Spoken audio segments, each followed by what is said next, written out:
Assalamualaikum dan salam sejahtera.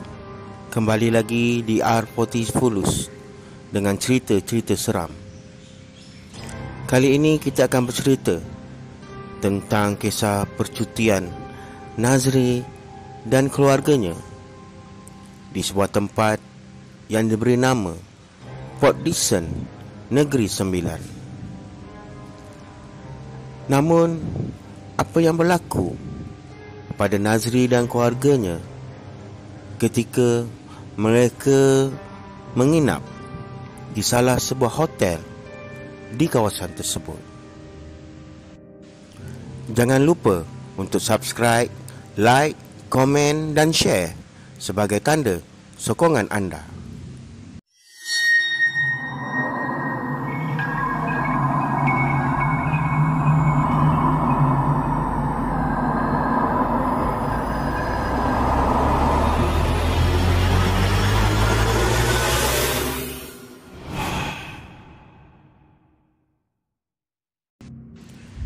Kisah seram yang dikaitkan dengan hotel sering sangat dekat dengan kita, dan ia bukanlah perkara luar biasa. Tambahan pula, kalau kita menginap seorang diri, tentu saja macam-macam perasaan akan timbul di fikiran. Pengalaman gangguan di bilik hotel boleh menyebabkan percutian yang sepatutnya menjadi kenangan bertukar ngeri.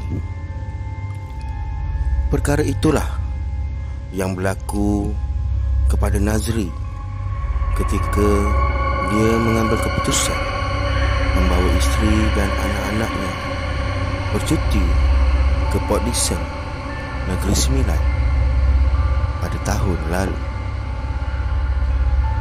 Meskipun pada awalnya Nazri bercadang membawa keluarga bercuti ke Pulau Langkawi, namun disebabkan keadaan pandemik yang masih belum reda, dia mengambil keputusan untuk ke Port Dickson sahaja, yang tidak jauh dari Lembah Kelang.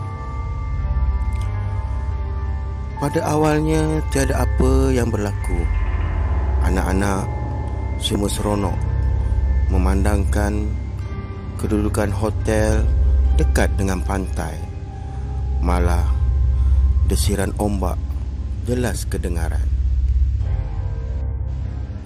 Namun Nazri merasa sedikit amat kecewa apabila mereka diletakkan di bilik yang menghadap jalan besar dan membelakangkan pemandangan pantai.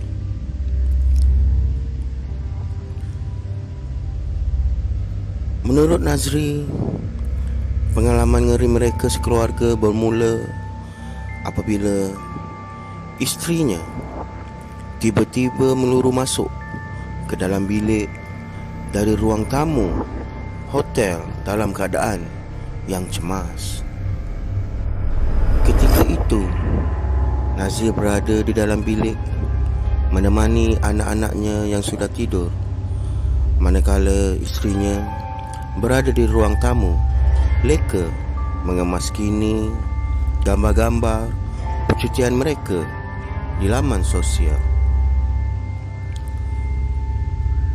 Apabila Nazri bertanya kepada isterinya menjawab tidak ada apa-apa, dan Nazri pun baring semula di antara anak-anak yang sedang tidur nyenyak. Ketika hendak melelapkan mata, Nazri terdengar bunyi dari atas, seakan-akan bangku ditolak dan ditarik berulang kali tanpa henti. Nazri dan isteri saling berpandangan. Sempat juga Nazri berbisik, kalau dengar bunyi pelik jangan takut atau tegur, dan meminta isterinya supaya tidur. Tidak lama selepas itu, pintu bilik air dalam bilik mereka pula tiba-tiba bergegar, seolah-olah ada seseorang cuba membukanya dari dalam. Nazri melihat wajah isterinya dalam ketakutan dan Nazri memberi isyarat agar pejamkan mata sahaja. Keadaan cemas itu kembali tenang, walaupun bunyi kerusi ditarik dan ditolak jelas kedengaran, sedangkan lantai bilik hotel itu dipasang permaidani di seluruh bilik. Rasa terganggu juga dengan bunyi begitu, tetapi Nazri buat tak tahu sahaja. Dan kerana terlalu mengantuk, Nazri terus tertidur. Namun Nazri merasakan sekejap betul beliau terlelap apabila Nazri terdengar sayup-sayup suara orang membaca Al-Quran. Apabila Nazri membuka mata, Nazri melihat isterinya memasang audio Al-Quran melalui telefon. Rupa-rupanya isteri Nazri masih belum melelapkan mata kerana merasa takut dan terganggu dengan pelbagai gangguan di bilik hotel mereka. Menurut cerita daripada isterinya, ketika Nazri dan anak-anak mereka nyenyak tidur, pintu bilik mereka ditendang-tendang berulang kali. Dan tidak cukup itu, tombol pintunya juga bergoncang seperti ada sesuatu cuba memasuki bilik mereka. Isteri Nazri cuba menjerit dan bergerak, tetapi dia merasakan seperti kaku. Walaupun mereka tidur di atas katil yang sama, gangguan itu berterusan sepanjang malam, sehinggakan membuatkan Nazri dan isterinya tidak boleh tidur. Namun Nazri bersyukur kerana gangguan itu sekadar bunyi-bunyi yang menyeramkan dan bukannya kemunculan sebarang kelibat yang menakutkan. Percutian yang sepatutnya 3 hari 2 malam disingkatkan dan Nazri mengambil keputusan untuk pulang ke Kuala Lumpur pada keesokan paginya.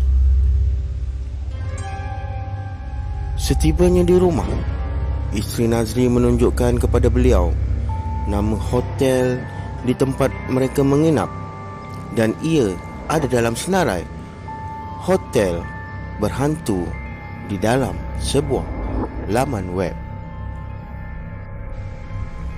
Dan di laman web tersebut ada juga kisah-kisah mirip dengan kejadian yang menimpa Nazri sekeluarga di dalam artikel di laman web tersebut. Begitulah kisah Nazri dan sekeluarga bercuti dan diganggu dengan gangguan-gangguan yang aneh dan misteri di sebuah hotel.